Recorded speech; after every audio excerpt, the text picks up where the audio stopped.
Bismillahirrahmanirrahim. Assalamualaikum warahmatullahi wabarakatuh. Halo semuanya, perkenalkan nama saya Muhammad Fajar Afan dengan NIM 2302 12007. Video ini saya buat untuk memenuhi tugas mini project ujian akhir semester mata kuliah Artificial Intelligence. Pada kesempatan ini saya akan mempresentasikan implementasi algoritma machine learning menggunakan metode linear regression. Tujuannya proyek ini adalah membangun model prediktif yang mampu mengestimasi harga properti di Mumbai berdasarkan fitur luas bangunan dan jumlah kamar. Nah, pendekatan yang saya gunakan adalah supervised learning, di mana model akan belajar mengenali pola dari data historis untuk memprediksi data masa depan. Oke. Penjelasan yang pertama, ada di sini impor pandas yang saya singkat menjadi PD, kemudian ada impor NAMPI, saya singkat menjadi NP. Kita masuk ke bedah-bedahnya sekarang. Nah, langkah pertama adalah ini adalah inisialisasi environment. Saya mengimpor beberapa library krusial yang seperti saya katakan tadi. Nah, ini berfungsi sebagai fondasi untuk manipulasi data tabular dan operasi komputasi matriks. Dan ada matplotlib. Ini digunakan untuk visualisasi data. Nah, menganalisis persebaran grafik, dan ada scale learning. Ini adalah library inti AI-nya. Dari sini saya mengambil model solution untuk membagi data dan linear model untuk algoritma regresinya. Kemudian data load dataset. Nah, ini selanjutnya adalah proses loading data. Nah, di sini saya menerapkan standar software engineering yang baik dengan menggunakan block exception handling atau tree action. Mekanisme ini memastikan algoritma tetap robust. Jika file dataset tidak ditemukan, program tidak akan error, melainkan memberikan, mohon maaf agak berisik, melainkan memberikan instruksi yang jelas kepada pengguna untuk mengunggah file terlebih dahulu. Di sini sudah ada outputnya. Bisa kita lihat pada output ini dataset berhasil dimuat dengan volume data besarnya 7.719 sampel dan 40 fitur. Ukuran ini sudah memenuhi syarat statistik untuk permodelan regresi. Oke, lanjut. Data mentah seringkali kotor. Oleh karena itu saya melakukan tahap preprocessing data. Nah, saya melakukan pembersihan data. Nah, ini untuk DF drop null.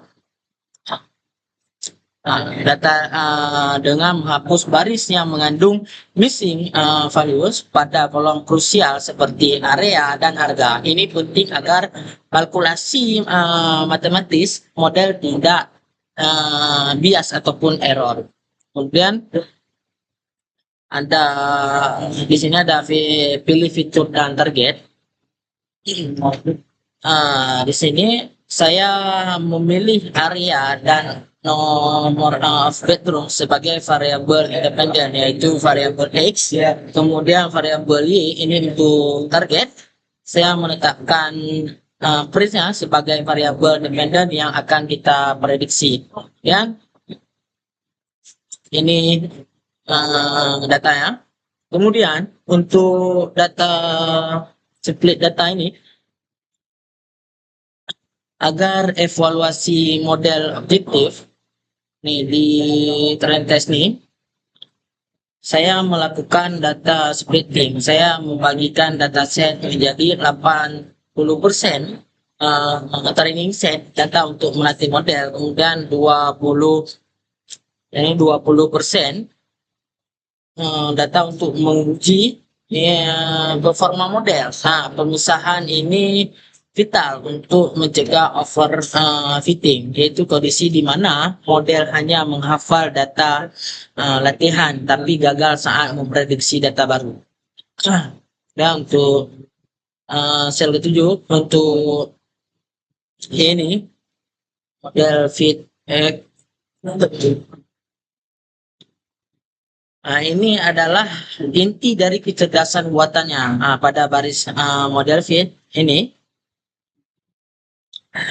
algoritma linear regression bekerja menggunakan metode OLS atau ordinary least squares. Secara matematis, model sedang mencari garis lurus terbaik yang meminimalkan jarak error antara titik data asli dengan garis prediksi.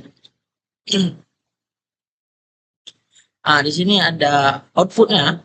Di bawah menampilkan nilai koefisien. Nilai ini mempresentasikan bobot pengaruh. Artinya setiap penambahan satu satuan luas area atau kamar akan menaikkan harga sebesar nilai koefisiensi tersebut. Oke, lanjut. Kemudian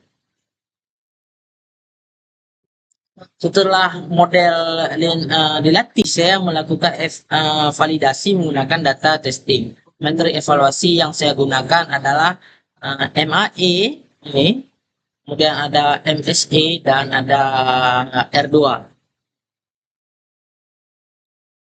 Mari kita analisis hasilnya secara kritis. Lihat nilai R square ini ada di angka 0,07 atau sekitar 7,07%. Nah, ini angka ini mengindikasikan bahwa hubungan antara fitur luas dan kamar terhadap harga di dataset ini bersifat lemah secara linear. Hal ini wajar dalam data properti nyata karena harga rumah biasanya sangat dipengaruhi oleh faktor lokasi strategis yang kebetulan tidak ada dalam fitur yang saya pilih.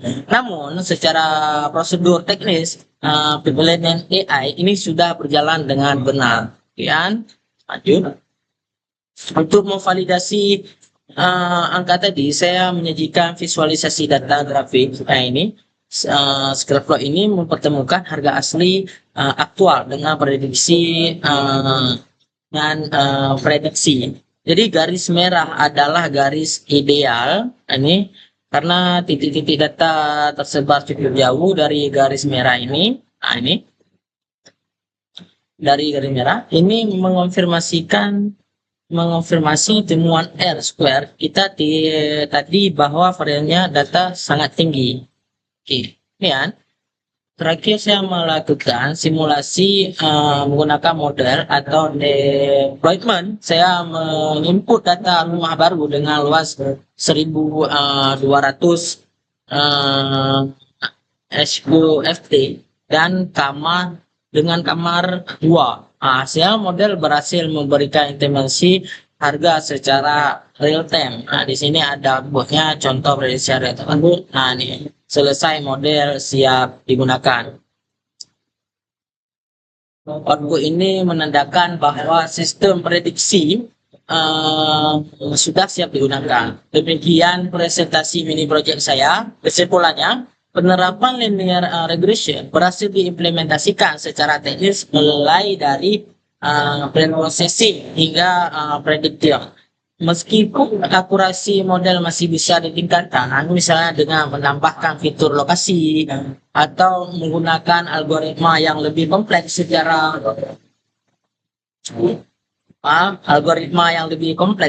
random forest, namun pemahaman logika dasar AI telah terpenuhi dalam proyek ini. Seluruh kode, sumber, dan dataset telah saya lampirkan. Terima kasih kepada Bapak pembimbing, yaitu Bapak Zaki Fadi, dan teman-teman sekalian yang telah menonton. Saya ucapkan terima kasih banyak. Wassalamualaikum warahmatullahi wabarakatuh.